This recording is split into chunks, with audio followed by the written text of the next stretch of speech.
Rubén, buenas tardes. Estimado Julio, gracias por esta invitación. Un cordial saludo para ti y todo el auditorio. Gracias por Gracias, Rubén. invitarme. Rubén, pues escalando lo que finalmente es una realidad muy complicada de Jalisco y particularmente en este caso de la zona metropolitana de Guadalajara, Claro. Tlajomulco con un récord de fosas clandestinas donde han encontrado cuerpos y ahora esta elevación sube el nivel de la agresividad. Se habla pues, y es un término que tenemos que usar, de narcoterrorismo. ¿Qué está pasando allá, Rubén? Si me permite, solo hago un breve resumen de lo que Sí, pasó el día de ayer, y también contarle a la audiencia que Tlajomulco es uno de los municipios conurbados en torno a la capital de Jalisco, en torno a Guadalajara. Está aproximadamente unos 20 kilómetros la cabecera municipal de Tlajomulco del centro de Guadalajara, pero es uno de los municipios que más ha crecido en los últimos años. Es ahí donde se ha dado un crecimiento desbordado e incluso, pues, en algunos casos señalado con medidas anómalas de autorización de fraccionamientos. Es el municipio que más ha crecido, no solo en Jalisco, probablemente uno de los municipios que más ha crecido en todo el país en población en los últimos 20 años. Bueno, ahí ayer, de acuerdo a la información que da el gobierno del estado en este boletín, digo, remarco esto, la información que da el gobierno del estado, que contrasta con lo que dicen los comités de madres buscadoras, que hubo una llamada anónima para llevar a cabo un operativo de búsqueda en un sitio que se llama la colonia Larios, muy cerca de la cabecera municipal de Tlajomulco. Se señala que está esta colonia Larios a 1,5 kilómetros del centro de Tlajomulco, pero al aproximarse los vehículos en los que supuestamente viajaban los fuerzas de seguridad, se detonaron siete artefactos explosivos y uno no estalló, de acuerdo también a lo que informa el gobierno del estado, y esto dejó como saldo 6 fallecidos y 12 heridos. Esto ha detonado un mega operativo de reacción de todas de los tres niveles de gobierno. Está participando el ejército, está participando la Guardia Nacional, policías estatales, fiscalía y policías municipales, supuestamente tratando de indagar y buscar a los responsables. Se habla de más de 250 elementos y hasta 80 y 100 vehículos que están operando en este momento ahí en Tlajomulco. Lo que cabe decir, estimado Julio, es que se trata el ataque, digamos, de fuerzas de seguridad privadas, de sicarios o fuerzas delictivas, más grande que se tenga memoria probablemente desde el 7 de abril de 2015. En esa fecha fallecieron 15 agentes de la policía estatal que fueron emboscados por un grupo del cártel Nueva Generación mientras realizaban un trayecto desde Puerto Vallarta hasta la capital, hasta Guadalajara, pero en los límites en los municipios de Mascota y San Sebastián del Oeste fueron emboscados en un punto geográfico muy preciso después de una curva donde había un puente. Ahí dejaron vehículos incendiados y desde las laderas les empezaron a disparar de tal manera que murieron 15 policías, pero no se tenía noticias desde entonces de una agresión tan grande, pero también muy peculiar porque todavía no se sabe si fueron minas terrestres, si fueron granadas específicamente o incluso si fueron drones los que se utilizaron el día de ayer por la tarde-noche allá en Tlajomulco, que dejó este saldo, estimado Julio.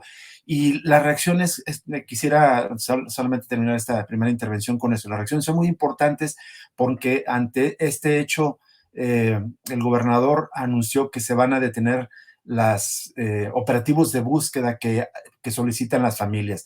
Desde, como tú sabes, en México padece una crisis por desaparición de personas extremadamente graves. Somos el país con más desaparecidos que no vive un conflicto de una guerra abierta.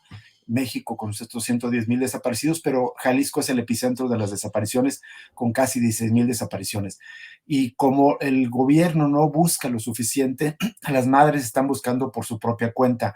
Desde hace año y medio aproximadamente, con el impulso de Cecilia Flores, la fundadora de Madres Buscadoras de Sonora, se fundó el colectivo Madres Buscadoras de Jalisco, que ha hecho una extraordinaria labor de búsqueda. La señora Indira Navarro, con quien conversamos apenas hace unos días, la semana pasada, en el programa Cosa Pública 2.0 en Radio Universidad de Guadalajara, hablaba de que han llevado a cabo 60 labores de búsqueda y han encontrado más de 380 cuerpos, solamente estas madres. Ellas, como funcionan, es que reciben regularmente llamadas anónimas de personas que fueron testigos o que eventualmente pudieron haber colaborado en estas inhumaciones clandestinas, y a partir de esto es que dan con los puntos de localización y empiezan las labores de búsqueda. De otra manera, no se hubieran encontrado tantas fosas que se han encontrado en Jalisco, y como ya señalabas, Tlajomulco también es el municipio que más fosas clandestinas concentra en el estado de Jalisco. Pero ante lo que ocurrió ayer, el gobernador esta mañana, en una reunión que tenía con fuerzas de seguridad del Ejército, de la Guardia Nacional y también de Fiscalía y el presidente municipal de Guadalajara y otros alcaldes, decidió que se suspenden esas tareas de búsqueda. Esto ha molestado y ya generó reacciones de la señora Indira Navarro, de Madres Buscadoras de Jalisco, y de Cecilia Flores, de Madres Buscadoras de Sonora. Dice la señora Cecilia Flores: las búsquedas las hacemos nosotros con nuestros propios recursos, somos autónomos, así que ustedes nos pueden detener. Y también la señora Indira Navarro de Jalisco, se dijo muy molesta, incluso acusó de que podría tratarse una estrategia política de que el gobierno estatal quisiera detener las búsquedas porque viene el periodo electoral y como que no quieren seguir encontrando fosas clandestinas. De tal manera que este hecho de agresión, uno de los más importantes que se ha cometido en contra de fuerzas de seguridad estatal, ha derivado también en una consecuencia en el tema de las búsquedas para las familias y los colectivos aquí en Jalisco, Julio. Ay, pues realmente sí es sumamente lamentable que ahora el gobierno de Jalisco pretenda impedir que ciudadanas, ciudadanos, que por sí mismos con sus recursos, y nos consta, Rubén, los hemos visto, las Claro. colectas que hacen para poder tener palas, instrumentos de trabajo, guantes, en fin, y que trabajan con nada, o sea, con lo poquito que pueden, tratan de encontrar los restos de los cuerpos en tarea que debieran haber hecho los órganos de gobierno federales, estatales, municipales. Debería de haber una conjunción de esfuerzos, y lo que hay es ahora, pues la verdad pareciera aprovechar el momento para decir, ya no busquen más, porque además, ¿cuántos cuerpos, Rubén? ¿Cuántos se van encontrando constantemente? Tú lo sabes, en la realidad Claro. jalisciense, el constante reporte de en un lado y en otro. Ah, Y ah, para, sí. Perdón, apenas la semana pasada, justo en Tlajomulco, en una localidad que se llama San Juan Evangelista, este colectivo de madres buscadoras encontró una fosa a partir de una llamada anónima, y nos decía Indira Navarro: mi informante, se trata el que le dio el punto de localización de esa fosa, me dice que hay más de 50 cuerpos.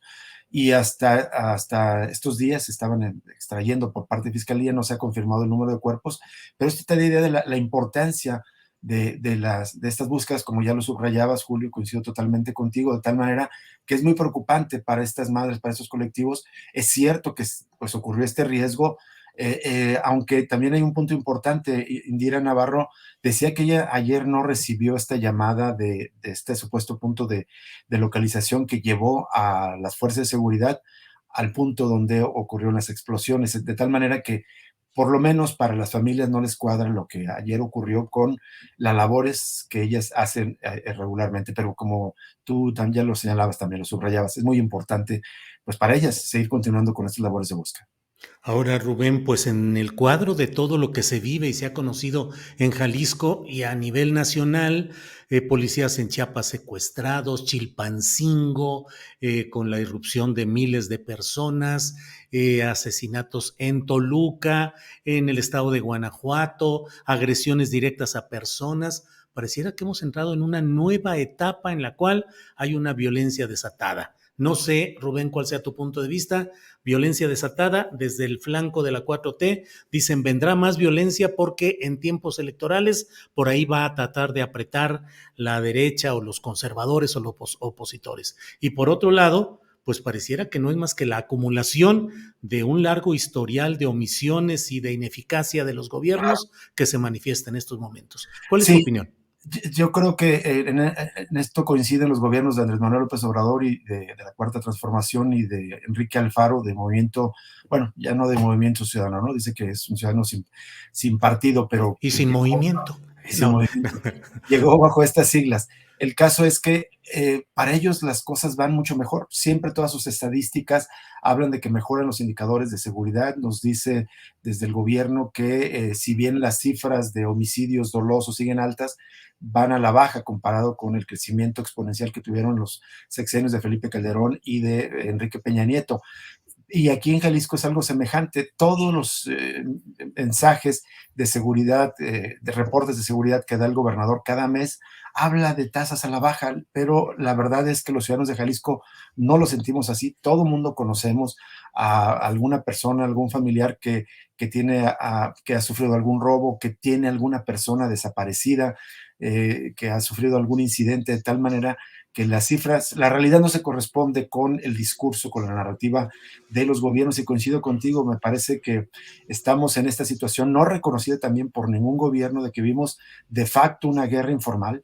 Todos los indicadores que tenemos de las tasas de homicidios dolosos, de violencia, de masacres, de fosas clandestinas, de número de desaparecidos, como ya lo dije al principio, ningún país del mundo tiene el número de desaparecidos que tiene México comparado en el contexto que tiene, donde supuestamente no hay ninguna guerra con otro estado, no hay una guerra civil, no hay una invasión, solamente Siria probablemente tiene el número de desaparecidos, o Irak el número de desaparecidos que tiene México, lo cual pues es inusitado. Supuestamente vivimos en una democracia, no tenemos un conflicto, pero todos estos episodios que acabas de narrar cuando me preguntabas hace un momento, lo que nos revelan es que seguimos en una guerra informal no reconocida por los gobiernos, pero que tiene un altísimo costo para la sociedad, todo el país, y creo que Jalisco es uno de los territorios más en conflicto, donde más lacera esta violencia, estimado Julio. Rubén, sé que es una pregunta que pareciera obvia y hasta pena podría dar preguntarla, pero plantearla, pero para ir cerrando esta plática te pregunto, ¿crees que va a empeorar o que va a mejorar la situación, Rubén? Yo soy escéptico, Julio, escéptico porque eh, los cambios de gobierno fueron oportunidades para corregir el rumbo, para mejorar las cosas, y ambos gobiernos van de salida, y creo que no fueron capaces de someter la violencia. Por el contrario, el ex rector de la Universidad de Guadalajara, Víctor Manuel González Romero, ha estado publicando datos puntuales de estas cifras de violencia, y apenas la semana pasada publicaba unos gráficos donde confirma que el número de homicidios y el número de desaparecidos creció exponencialmente en el gobierno estatal de Enrique Alfaro, comparado con los gobiernos del perista Aristóteles Sandoval, fallecido, asesinado hace un par de años, y también del panista Emilio González Márquez. No se dio ese viraje que todo el mundo hubiéramos deseado. Pero también otro punto muy importante, me parece que yo no ya veo voluntad política de ambos gobiernos de corregir. Ni Andrés Manuel López Obrador ni Enrique Alfaro Ramírez han tomado, por ejemplo, el tema de los desaparecidos como un tema central, como debería ser, dado la magnitud, dado el volumen de que tenemos de esta crisis por desapariciones tanto en Jalisco como en el país, de tal manera que yo soy escéptico de que en este cierre de sus gobiernos, que prácticamente son coincidentes, les quedan de aquí hasta noviembre del próximo año, yo no veo la posibilidad de que tengamos un giro que nos haga percibir que bajen todos los indicadores o todas las aristas de esta guerra informal, los homicidios dolosos, las masacres, las desapariciones y las fosas clandestinas. Y de otro lado, lo que vemos es que hay una altísima impunidad en homicidios, probablemente menos ahí, pero en la comisión del delito de desaparición de personas en Jalisco, menos del 1% de las personas que cometen este delito son detenidas y sentenciadas, de tal manera que quienes están cometiendo estos delitos saben que gozan de total impunidad, de tal modo que no se dan los recursos suficientes a las fiscalías especiales, a las comisiones de búsqueda, no se completan las leyes o los reglamentos que derivan de estas leyes, como es el caso en el estado de Jalisco, que faltan 3 registros que ordenó la ley estatal de personas desaparecidas aprobadas hace un par de años, de tal manera que no veo esa voluntad política, y por lo tanto soy escéptico de que haya un giro y que se mejoren las cosas de aquí al cambio de gobierno, estimado Julio. Rubén, muchas gracias, muy amable. Solo te pregunto, veo a Jalisco como si estuviese desdibujado, como si muchos de los elementos constitutivos del Jalisco tradicional han ido desapareciendo y hoy se está en una situación inestable, arenosa, de poca estabilidad. La muerte del jefe del grupo Universidad Raúl Padilla, la salida de cuadro finalmente del cardenal Sandoval, que era pues el jefe explícito, abierto de una corriente social, de la fuerza de la Iglesia Católica, el PRI desdibujado, me parece a mí, la muerte de Aristóteles Sandoval, Movimiento Ciudadano con conflictos respecto a su referente nacional, Acción Nacional, que fue mucho tiempo la fuerza dominante, pues pareciera que no tiene mucha presencia como antes. En fin, ves a Jalisco desdibujado en una cierta orfandad de referentes políticos e ideológicos, Rubén. Yo creo que reconfigurado, Julio, déjame a ver si me puedo explicar. Digo reconfigurado porque al final de cuentas, independientemente de quién gane, hay un modelo económico que está funcionando y muy bien y eh, beneficiando a algunos pocos. Hay un modelo agroexportador muy potente que no solamente está dejando grandes recursos económicos, sino una enorme devastación ambiental. De hecho, muchos dicen que Jalisco, en lugar de solamente exportar aguacates, agave, berries, por ejemplo, en realidad estamos exportando nuestros recursos, el agua, el oxígeno que se necesitarían en esas regiones donde están creciendo estos recursos. Hay una potente industria electrónica basada en lo que les llaman el Silicon Valley jalisciense. Hay industria de servicios turística muy importante y todo esto acompañado muchas veces de despojo, de tal manera que ese modelo económico sigue funcionando. Se reconvirtieron las élites políticas y ante la derrota de la hegemonía priista, que como todo el mundo sabe fue predominante como en todas partes del país durante más de 80 años, y esa debilidad en la que ahora queda el PRI, después la hegemonía panista durante 3 sexenios, la verdad es que ahora tenemos una hegemonía del alfarismo, si no queremos hablar de movimiento ciudadano, del alfarismo. Y Alfaro tiene un poder político probablemente como pocos gobernadores lo habían tenido en las últimas décadas.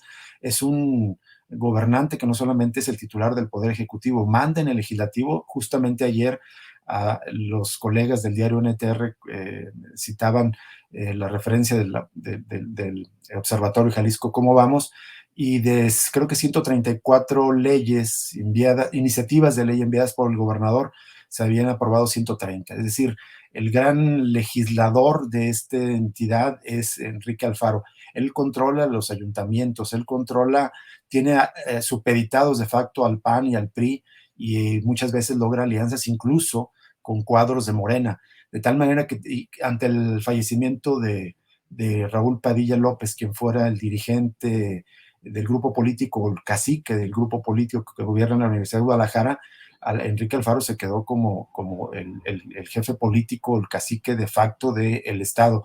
De tal manera que las otras fuerzas políticas que se fueron perdiendo, incluso señalabas al cardenal Juan Sandoval, yo creo que están reconfiguradas en un nuevo bloque de poder, si se me permite el concepto, pero hegemonizado por el alfarismo en este momento, pero acoplado a las estructuras que son funcionales al modelo económico, es decir, las estructuras sindicales, los viejos corporativos antes peristas, que también fueron funcionales al panismo, ahora están siendo eficaces y funcionales para el alfarismo.